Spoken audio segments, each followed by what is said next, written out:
आणि तारुण्य अवस्थेमध्ये त्या सुदामदेवाला वृद्ध अवस्था प्राप्त झाली. पत्नीची अवस्था तेच आहे. फक्त लहानस एक धोतर आहे, एकच आहे. त्याच्या गाठी मार पाडू पाडू पाडू तो घालत होता. एकच शेला आहे, त्याने सुद्धा किती ठिकाणी ते फाटलेलं आहे. अशी गरिबीची अत्यंत दयनीय अवस्था आहे. पत्नीने सुद्धा एकच लुगडं आहे आणि 3-4 मुलं होती ते सुद्धा नग्न आहे, निर्वस्त्र आहे. झाडाची पानं लावावे आणि त्यांनी ते आपली अब्रू झाकावी अशा परिस्थितीचं घर आहे. घराची परिस्थिती अशी आहे, आई गवताच्या त्याने काड्या आहे. चुलीमध्ये जाळ्या पकडलेल्या आहेत. जाळ्या, चूल कशी आहे माहिती? जाळ्या पकडलेल्या.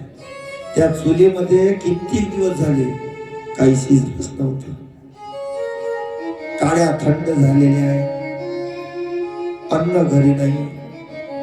मुलं बाळ रडत आहे, आई भूक लागली ग.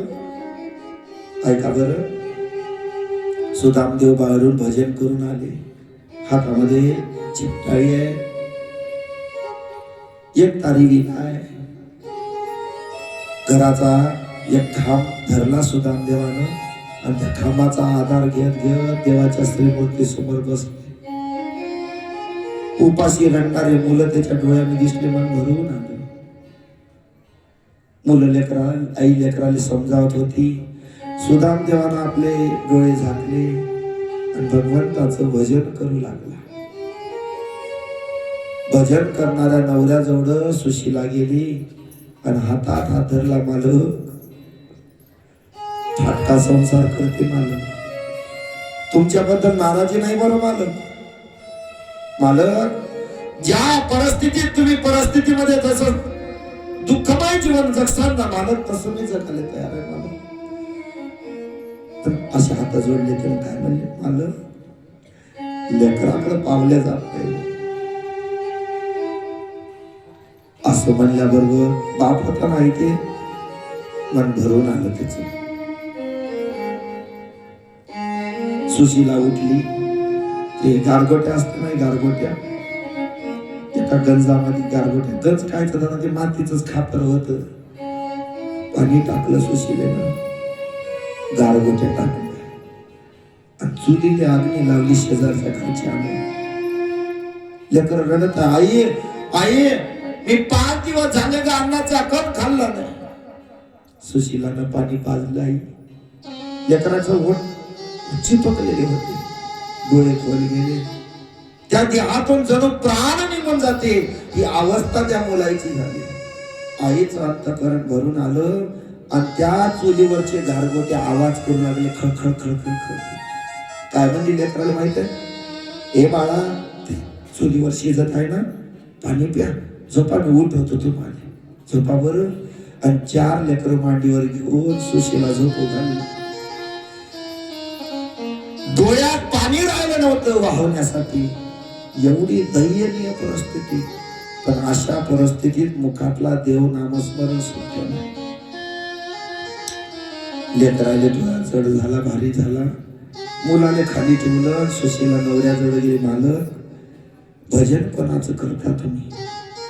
सुशीले, हा नाथ आहे, देव आहे, द्वारकेचा राजा आहे, ब्रह्मांडाचा धनी, माझा मित्र आहे. स्वाभिमानानं सांगितले, मित्र. मालक याचं व्रत आहे मालक. मी म्हणत नाही मालक, त्याला मागाले जा. तुम्ही म्हणताना तो अंतर्यामी मालक, देव जर अंतर्यामी असेल ना, जाणेल तुमचा भाव. ऐका हो, अनेक अनेक प्रकारे पत्नीनं समजावून सांगितलं. सुदामदेव म्हणले, माणसं सुद्धा तुझ्या आग्रहानं जातो बर, पण मागणार. आनंद झाला आई तिने. तिच्या मनात होतं या 8 दिवसात मालकाले म्हणीन, म्हणून ती तयारीतच होती. 4 दिवसापूर्वी ती तांदूळ असते नाही, ते गाळासाठी मजुरीने गेली होती. तर कणी असते ना, उरलेली चाळणीतून पडलेली पोहे, त्या पोह्याची कणी ते तिनं अशी लुगड्यात बांधून आणली होती. खाल्ली नाही, लेकराले चारली नाही. खरं सांगू का, ते पोह्याची कणी जी आहे तिचं ऐश्वर्य होत, तिची इस्टेट होती.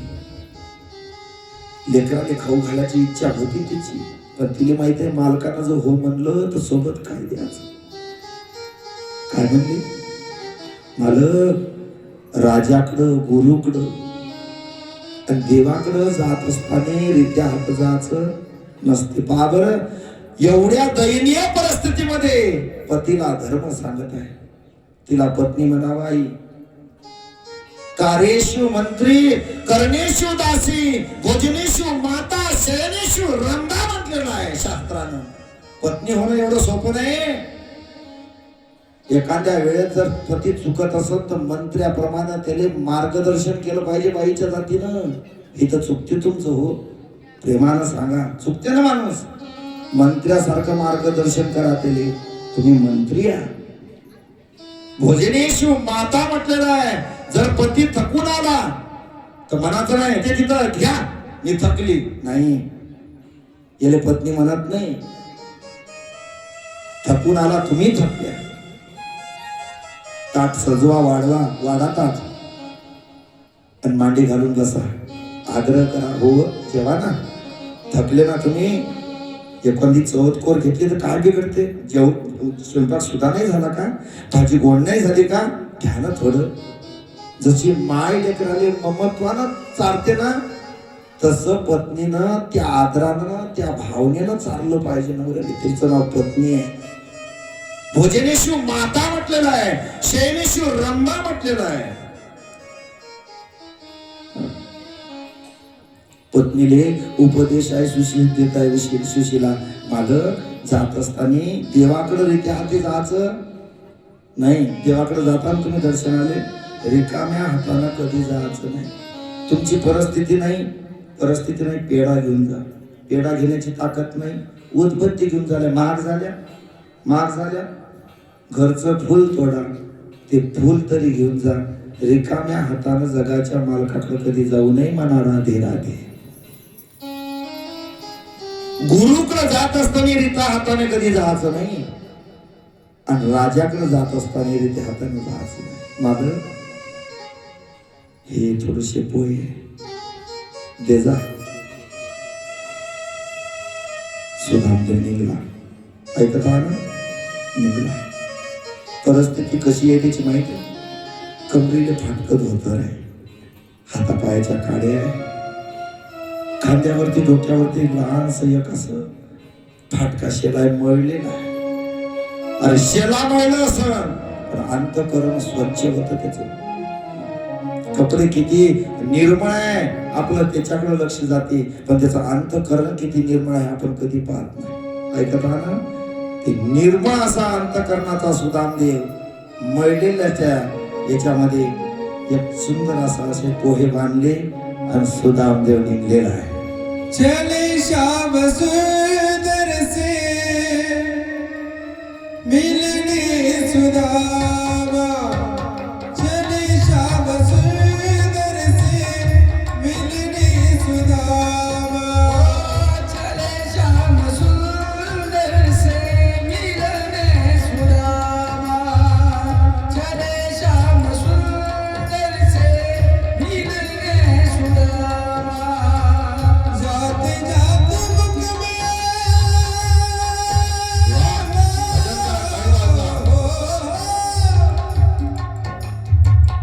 जाते जाते मुख में हरे कृष्ण नामा, चले श्याम सुंदर से मिलने सुदामा, चले श्याम सुंदर से मिलने सुदामा. हरे रामा राम राम हरे हरे, हरे कृष्णा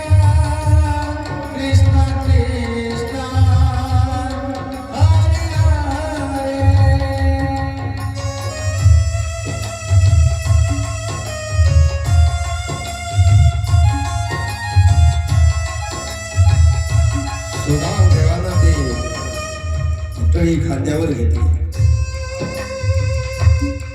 द्वारका किती दूर आहे माहित नाही. हातामध्ये काठी आहे, चालण्याची शक्ती शरीरात नाही. हरे कृष्ण कृष्ण कृष्ण हरे हरे. गाडी तेपत सुदामदेव निघलेला.